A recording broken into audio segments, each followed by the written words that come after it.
l'ordre international, nous y avons intérêt. L'ordre international, nous y avons intérêt.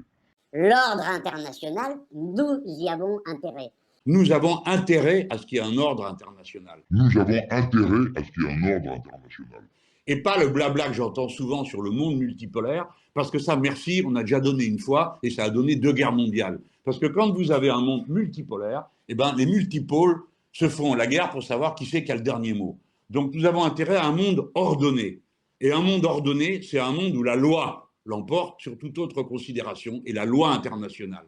Et le seul endroit qui a une légitimité internationale, si imparfait qu'il soit, c'est l'ONU.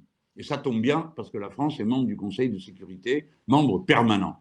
Par conséquent, nous autres Français, on doit se raccrocher à mort à cette histoire du fonctionnement de l'ONU et de ce qu'on peut en tirer pour faire face, je vous en dirai un mot, à la situation. Mais voilà, la crise, elle est géopolitique. Les nations jouent le rôle central. Pourquoi ? Je sais que la mode est à dire, parce qu'il y a beaucoup d'écrits, qui sont d'ailleurs très intéressants et très intelligents, qui montrent l'émergence d'autres puissances.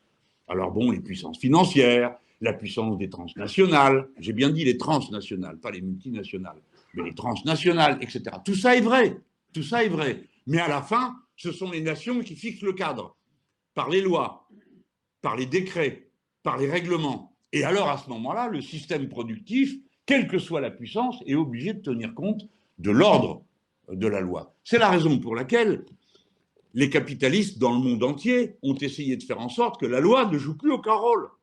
Ils ont inventé les tribunaux d'arbitrage. Quand vous avez un conflit entre une société et un État, pouf, tribunal d'arbitrage.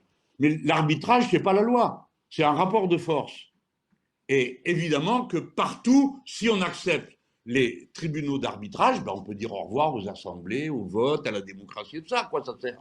Puisque à la fin, un cigarettier peut faire condamner un État parce qu'il a mis au point un programme pour lutter contre le tabac. Bah, l'autre, il vient et puis il dit je ne comprends pas, moi j'ai fait des investissements, j'ai droit à un profit, vous m'empêchez de le faire, donc vous me le devez.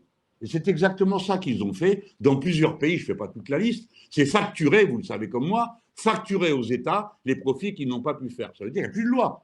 Il n'y a plus de loi nationale, il n'y a plus de loi que les citoyens ont décidé, il y a le tribunal d'arbitrage.